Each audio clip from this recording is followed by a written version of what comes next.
일반적으로 사람이 누구를 사랑하면 그 사람에게 소속됩니다. 그 소속된 마음이 있기 때문에 행복한 것입니다. 내가 그 사람을 의지하고 있다는 것이 행복입니다. 그런데 사람이 주는 소속감이란 내가 아닌 다른 상대를 통해서 나라는 자신을 확인하는 것을 말합니다. 즉, 내가 지금 살아있고 내 생활 패턴의 가치를 뭘 통해서 확인한다는 말입니까? 그게 바로 내 아내, 내 새끼, 내 남편, 내 부모, 내 형제를 통해서 나도 나를 사랑하는 아내가 있구나, 남편이 있구나, 내 자식이 있구나, 가족이 있구나를 통해서 나 자신의 존재감을 확인하는 겁니다. 이것이 바로 소속감입니다. 그래서 기쁘고 동시에 내 부족함을 대신 채워줍니다.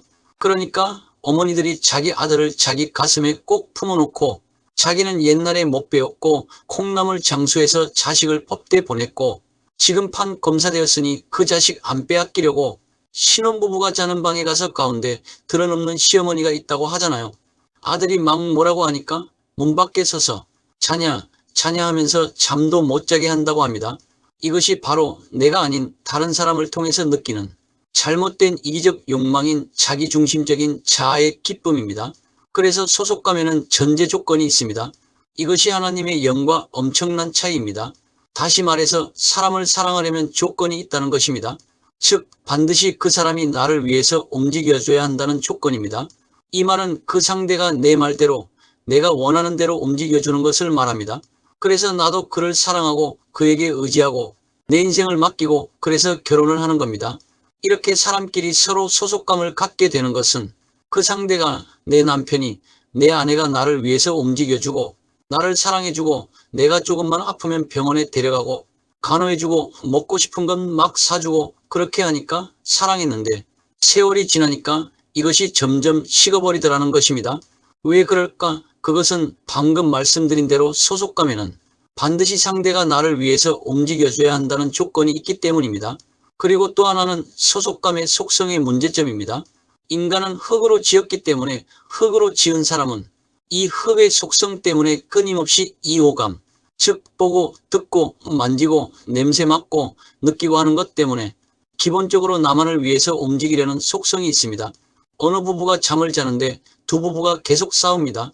한 사람은 너무 덥다 그러고 한 사람은 너무 춥다 그러는 겁니다. 그래서 남편은 선풍기를 켜고 아내는 선풍기를 팍 꺼버리는 겁니다. 이렇게 흙으로 지은 인간은 오감 때문에 입으로는 사랑하는 아내, 남편이라고 하면서 몸은 딴짓하게 됩니다. 이게 사람이고 이게 인간의 소속감에 따른 속성의 문제점입니다. 그래서 절대로 인간을 의지해서는 안 되는 것입니다. 다시 말해서 인간은 서로 사랑해야 하는 존재이지 의지할 수 있는 존재는 되지 못한다는 것입니다. 우리 인생을 맡길 수 있는 분은 오직 주님밖에 없습니다. 자꾸 나만을 위해서 이 몸이 움직이려고 그러니까 이게 항상 문제입니다. 진짜 마음으로는 남편을, 아내를 사랑하는데 조금 살다 보면 서로 상처를 주기 시작하는 겁니다. 그러니까 내 아내보다는 다른 여자가 더 이쁘게 보이고 내 남편보다는 다른 남자가 더 멋있게 보이고 마음이 가는 겁니다. 이렇게 되면 소속감에 드디어 금이 가기 시작합니다. 즉, 사람을 향한 소속감은 반드시 깨지게 되어 있습니다. 그리고 이렇게 소속감이 깨지면 엄청난 배신감과 적개심이 생기게 됩니다. 이것이 심하면 복수심으로 바뀌게 됩니다. 그냥 두나봐라. 그렇게도 사랑했는데 부모님들이 그렇게 반대하는데도 개뿔 학력이 좋아? 가진 것이 있어. 뭐가 있어. 그런데 네가 나를 차. 너 두고 보자 하면서 악착같이 따라다니면서 못살게 굴고 파멸시키려고 합니다. 특히 오늘날의 연속극이 이러한 것들을 더욱 조장하고 있는 것을 볼 수가 있습니다. 그러다가 결국 자기가 먼저 잘못된 연예인 있잖아요. 길은정씨, 이렇게 소속감이 깨져서 배신감, 복수심이 막 자신 안에서 발동할 때 이때 사탄의 영이 맹활약을 합니다. 이때를 대비해서라도 평소에 신앙의 올바른 기본 마음 자세인 신앙의 근본 뿌리를 튼튼히 하여 지속적으로 그 자세에서 머물러 있어야 합니다. 이 소속감이 깨졌을 때 사탄이 강력하게 주입시키는 생각이 바로 이겁니다. 그래, 이 세상에는 결국 나밖에 없어. 내가 어쩌다가 저 사람을 믿었지? 저 사람을 만났지? 저런 부모 밑에서 태어났지? 나도 참 바보야. 내 인생에 저 사람만 안 나타났으면, 내가 이런 부모만 만나지 않았다면 내 인생이 이렇게 안 됐을 건데 하면서 이 안에 나라고 하는 것을 더욱 강하게 꽉꽉 심어주면서 이런 엄청난 나를 내가 감히 짓밟아? 어디 두고 보자 하면서 이를 빡빡 가는 것입니다. 배신감, 복수심, 적개심이 이렇게도 무서운 것입니다. 이것이 더 심해지면 이제 드디어 사람이 바로 짐승이 되고 그때 사람 자신이 바로 사탄 즉 마귀가 되는 것입니다. 그래서 소속감이 깨지고 나면 엄청난 일들이 막 나에게서 또는 내 주변에서 벌어지는 겁니다. 이렇게 해서 짐승화가 되는 겁니다. 결국 짐승화는 이런 것입니다. 내가 그 사람에게 내 인생의 모두를 걸었는데 난 그 사람밖에 없었는데 그 사람만 의지했는데 그 사람이 나를 버리고 다른 여자, 다른 남자에게 가하면서 짐승처럼 변하는 겁니다. 어떤 연속극을 보니까 이럴 때 이렇게 말하더라고요. 너를 갈기갈기 찢어서 씹어먹어 버릴 거야. 이건 정말 비록 드라마라고는 하지만 엄청나게 무서운 말입니다. 이것이 짐승이 아니고 뭐겠습니까? 너를 갈기갈기 찢어서 씹어먹어 버린다고요? 아무리 연속극이지만 어떻게 인간이 이런 말을 할 수가 있을까요? 이렇게 짐승처럼 되면 나타나는 현상이 뭔 줄 아시나요? 그것이 바로 충동적인 마음, 충동적인 자세, 충동적인 행동과 태도입니다. 즉 방탕해져 버립니다. 이걸 우리나라 속담에 뭐라고 하느냐면 홧김에 서방질한다라고 합니다. 아, 너도 그러는데 나라고 그렇게 못하냐 하면서 짐승같이 되는 겁니다. 나도 막가파 묻지마 파하겠다는 겁니다. 이게 바로 인간으로서 이성을 상실한 단계에서 오는 현상들입니다. 한마디로 갈 때까지 간 것입니다. 또한 사람은 이렇게 소속감이 깨지면요. 자신의 인성마저 파괴되기 때문에 가정 파탄으로 인한 소년, 소녀들의 문제가 그래서 발생하게 됩니다. 가정의 소속감이 파괴되면 내가 그렇게 의지했던 우리 부모가 깨지는 것을 보면서 견딜 수 없는 좌절감, 실망감, 배신감, 적개심이 이 안에서 싹트게 됩니다. 우리 아버지는 안 그럴 줄 알았는데 우리 아버지가 우리를 버려? 우리 엄마가 우리를 두고 말없이 떠나버려? 두고 보자. 이렇게 되면 이 아이는 방탕한 것은 물론 인성마저 파괴됩니다. 이런 자들이 성장하면 사이코패스가 되는 것입니다. 이것은 정말 무서운 겁니다. 이렇게 되면 사탄은 박수를 칩니다. 왜냐하면 이미 게임 오버가 되어버렸기 때문입니다. 한마디로 사람의 소속감이 파괴되면 그때 사탄의 영은 폭발적으로 활약하기 때문에 나를 감히 이렇게 만들어 하면서 사탄의 짐승화 작업이 맹활약을 하기 시작합니다. 이렇게 되면 이제 드디어 자신이 마귀가 되는 거죠. 그러면 그렇지 나밖에 없다 하면서 예수 잘 믿는 것 같이 보이던 사람도 이런 일이 생기면 에라 나도 모르겠다 하면서 소주 한 잔 하자 하면서 술 퍼마시고 취해서 엉엉 울면서 그래 이제부터는 내가 우선이다. 두고 보자. 나를 위해서 살자. 아무도 필요 없어. 이것이 바로 마귀가 아니고 뭡니까? 이렇게 되면 자기 안에 그냥 팍 갇혀버리는 겁니다. 아무도 못 믿게 됩니다. 다 거짓말쟁이들이고 다 사기꾼이고 여자들은 다 요물이고 남자는 다 늑대아가 되어버리는 겁니다. 이렇게 자기 안에 갇히면 그것이 바로 자폐증이요, 우울증이요, 신경과민이 됩니다. 여기서 더 발전되면 그것이 바로 정신이상자가 되던가 아니면 자살로 이어집니다. 그렇게 되면 자신의 자유의지를 완전히 포기해버립니다. 왜냐하면 도저히 자기의식으로는 견디기가 힘들거든요. 그래서 나를 포기하는 즉 내 자유의지를 포기해버리는 겁니다. 이것은 나를 비우는 것, 나를 버리는 것과는 그 차원이 다릅니다. 이때부터 사탄의 완전한 노예가 되는 겁니다. 그래서 진정한 소속감을 찾아야 하는 것입니다. 이러한 분들에게는 오직 예수님만이 한 줄기 빛이 된다는 걸 저는 확신합니다. 예수님은 이런 분들을 구원하시기 위해서 십자가에서 스스로 죽어주셨습니다. 모든 분이 예수 그리스도를 자신의 구세주와 주님으로 믿어 이런 일에서 자신이 자유화해지기를 예수님의 이름으로 축복합니다. 그러면 나의 소속감을 어디에 두면 될까요?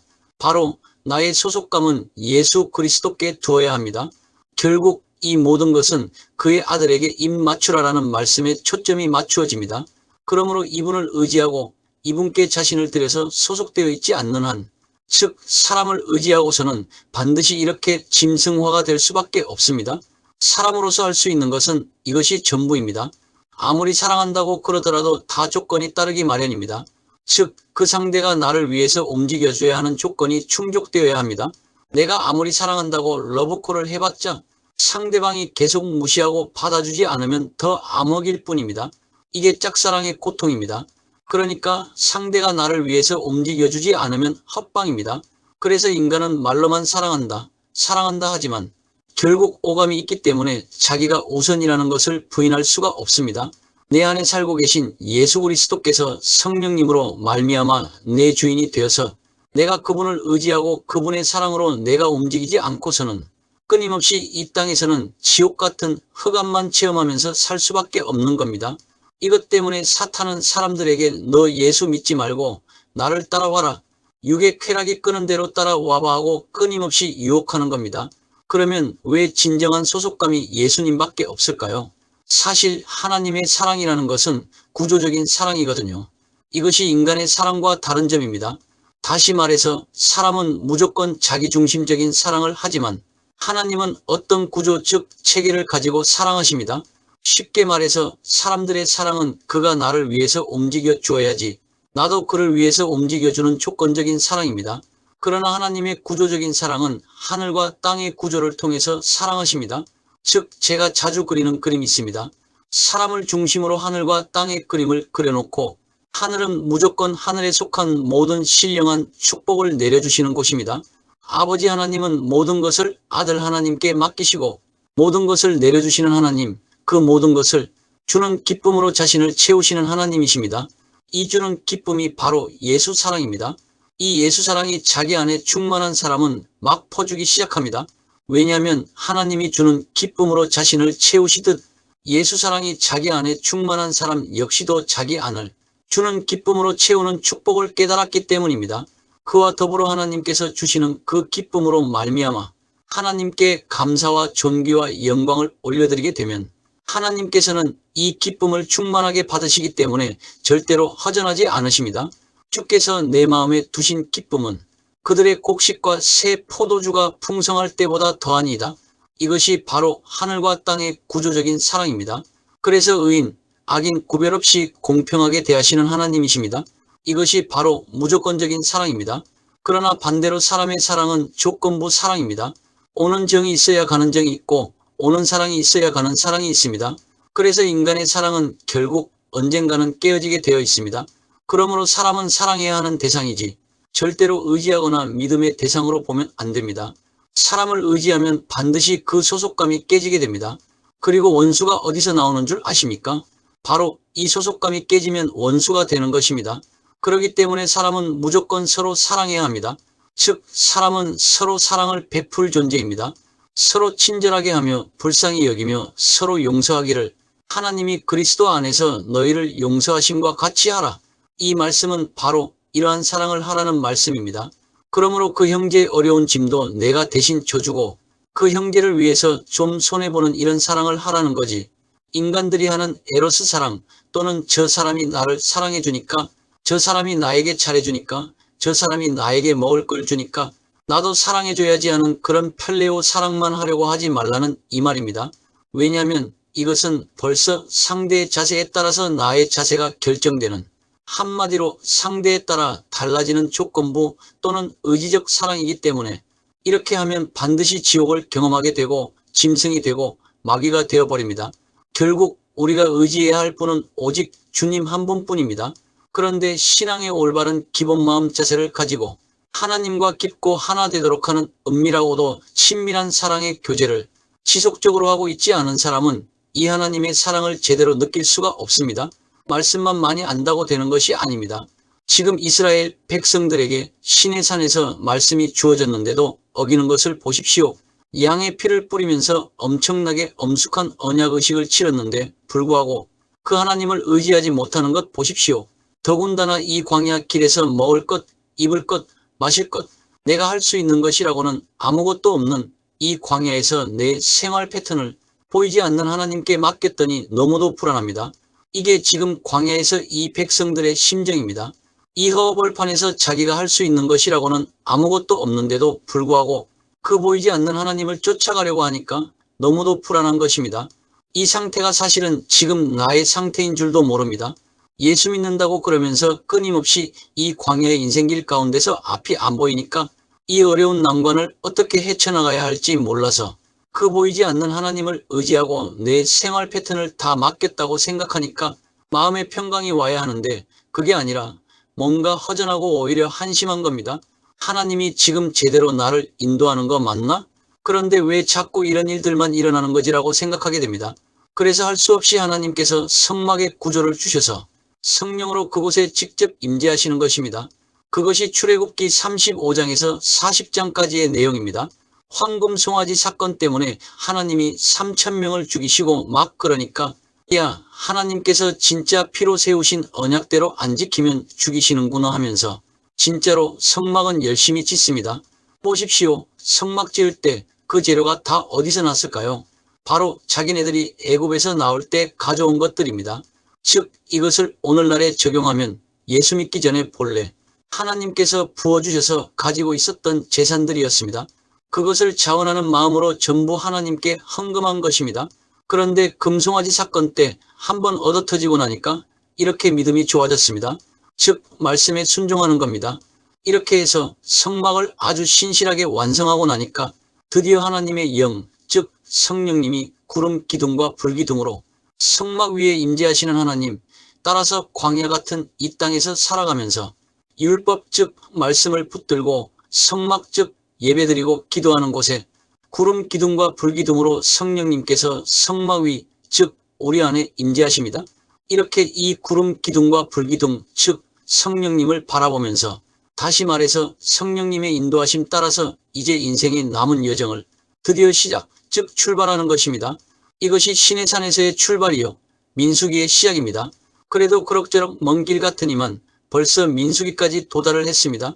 이렇게 해서 드디어 약속의 땅을 향해서 출발하는데 이 약속의 땅을 향하여 인도하시는 구름 기둥과 불기둥은 성령님의 인도하심을 상징합니다.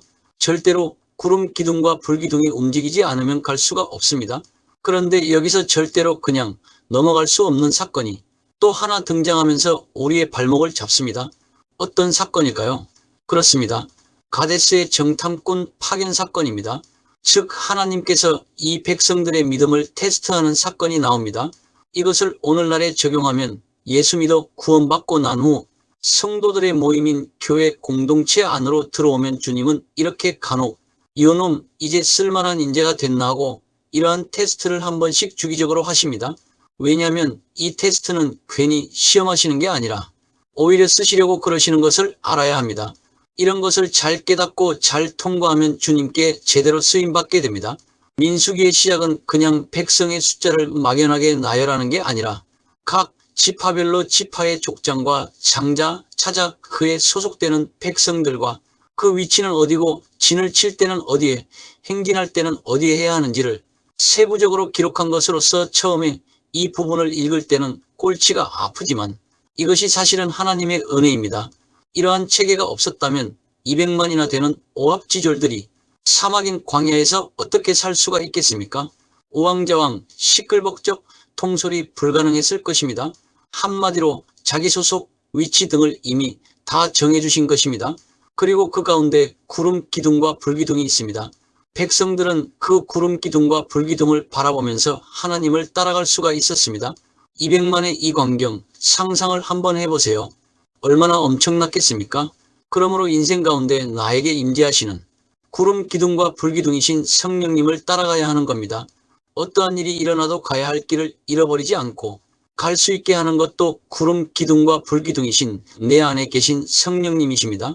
그러므로 오직 성령님의 조명하심과 인도하심을 따라가야 합니다. 정말 나는 좌절할 수밖에 없고 캄캄한 밤이지만 그곳에 불기둥이 있습니다. 내 안에 살고 계신 그 주님의 불빛이 지금도 꺼지지 않고 나를 인도하고 있다는 것을 믿는 사람, 이 사람이 진짜로 복된 사람입니다. 그러나 계속 불평불만하면요. 이제 민수기에서 보겠습니다만 하나님께서 끊임없이 가지 즉 가라지를 쳐내십니다. 그것도 피로 세운 언약 백성들이 불평불만하니까 하나님이 끊임없이 쳐내시는 겁니다. 이러한 것을 유념해서 하나님의 생명 나무가지에서 떨어져 나가지 않는 모두가 되시기를 예수님의 이름으로 축복합니다. 다음 시간에 계속하겠습니다. 많은 관심과 구독과 좋아요, 알림 설정은 영상 제작에 큰 힘이 됩니다. 감사합니다.